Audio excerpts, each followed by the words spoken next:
طائف سے واپس آتے ہوئے آپ صلی اللہ علیہ وآلہ وسلم نے چند روز مقام نخلا میں قیام فرمایا، جو کہ مکہ سے ایک رات کی مسافت پر واقع ہے۔ دوران قیام ایک رات نماز تہجد میں آپ نے پہلی رکعت میں سورہ رحمان اور دوسری میں سورہ جن تلاوت فرمائی۔ اتفاق سے شام کے 7 جنات کا ادھر سے گزر ہوا، وہ نبی کریم صلی اللہ علیہ وآلہ وسلم کی تلاوت سن کر ٹھہر گئے اور غور سے سننے لگے۔ پھر عشاء کی نماز کے بعد وہ جن حضور کریم صلی اللہ علیہ وآلہ وسلم کی خدمت میں حاضر ہوئے اور اپنا تعارف کروایا، آپ نے انہیں اسلام کی دعوت دی جو انہوں نے فوراً قبول کر لی، جس کے بعد آپ نے انہیں اسلام کی دعوت کو عام کرنے کی تلقین فرمائی۔ وہ جنات کی قوم دراصل یہودی مذہب پر تھی، لیکن ان جنوں کے اسلام قبول کرنے کے بعد ان کے قبیلے کی بہت بڑی تعداد نے بھی اسلام قبول کر لیا۔ جنات کا آپ صلی اللہ علیہ وآلہ وسلم کے پاس آنے کا ذکر قرآن مجید میں 2 جگہ آیا ہے، ایک سورہ الاحقاف میں اور دوسرا سورہ جن میں۔ سورہ الاحقاف کی آیات میں فرمایا گیا ہے، اور جبکہ ہم نے آپ کی طرف جنوں کے ایک گروہ کو پھیرا کہ وہ قرآن سنے، تو جب وہ تلاوت کی جگہ پہنچے تو انہوں نے آپس میں کہا کہ چپ ہو جاؤ۔ پھر جب تلاوت پوری کی جا چکی تو وہ اپنی قوم کی طرف عذاب الہی سے ڈرانے والے بن کر پلٹے۔ انہوں نے کہا، اے ہماری قوم، ہم نے ایک کتاب سنی ہے جو موسیٰ علیہ السلام کے بعد نازل کی گئی ہے، اپنے سے پہلے کی تصدیق کرنے والی ہے، حق اور راہ راست کی طرف رہنمائی کرتی ہے۔ اے ہماری قوم، اللہ کے دائی کی بات مان لو اور اس پر ایمان لے آؤ، اللہ تمہارے گناہ بخش دے گا اور تمہیں دردناک عذاب سے بچائے گا۔ اسی طرح سورہ جن کی آیات میں فرمایا گیا، اے پیغمبر، لوگوں سے کہہ دو کہ میرے پاس وحی آئی ہے کہ جنوں میں سے ایک جماعت نے اس کتاب کو سنا تو کہنے لگے کہ ہم نے ایک عجیب قرآن سنا ہے جو بھلائی کا راستہ بتاتا ہے،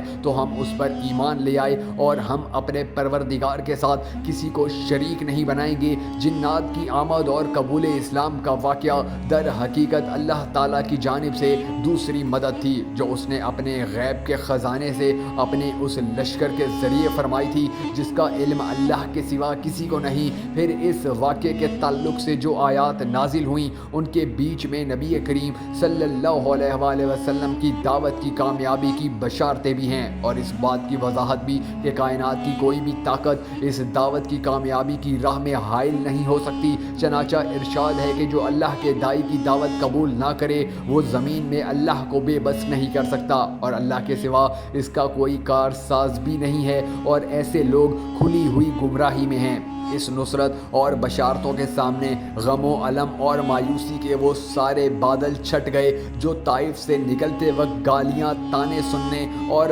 پتھر کھانے کی وجہ سے آپ صلی اللہ علیہ وآلہ وسلم پر چھائے تھے۔ آپ صلی اللہ علیہ وآلہ وسلم نے عزم فرما لیا کہ اب مکہ پلٹنا ہے اور نئے سرے سے دعوت اسلام اور تبلیغ رسالت کے کام میں گرم جوشی کے ساتھ لگ جانا ہے۔ یہی موقع تھا جب حضرت زید بن حارثہ رضی اللہ تعالیٰ عنہ نے آپ سے عرض کی کہ آپ مکہ کیسے جائیں گے جبکہ وہاں کے باشندوں یعنی قریش نے آپ کو نکال دیا ہے۔ جواب میں آپ صلی اللہ علیہ وآلہ وسلم نے فرمایا، اے زید، تم جو حالت دیکھ رہے ہو اللہ تعالیٰ اس سے کشادگی اور نجات کی کوئی راہ ضرور نکالے گا۔ اللہ یقیناً اپنے دین کی مدد کرے گا اور اپنے نبی کو غالب فرمائے گا۔ نخلا سے روانہ ہو کر آپ صلی اللہ علیہ وآلہ وسلم کوہ ہرا پر تشریف لائے اور یہاں مقیم ہو کر آپ نے بعض سرداران قریش کے نام پیغام بھیجا، مگر کوئی شخص آپ کو اپنی ضمانت اور پناہ میں لینے کے لیے تیار نہ ہوا۔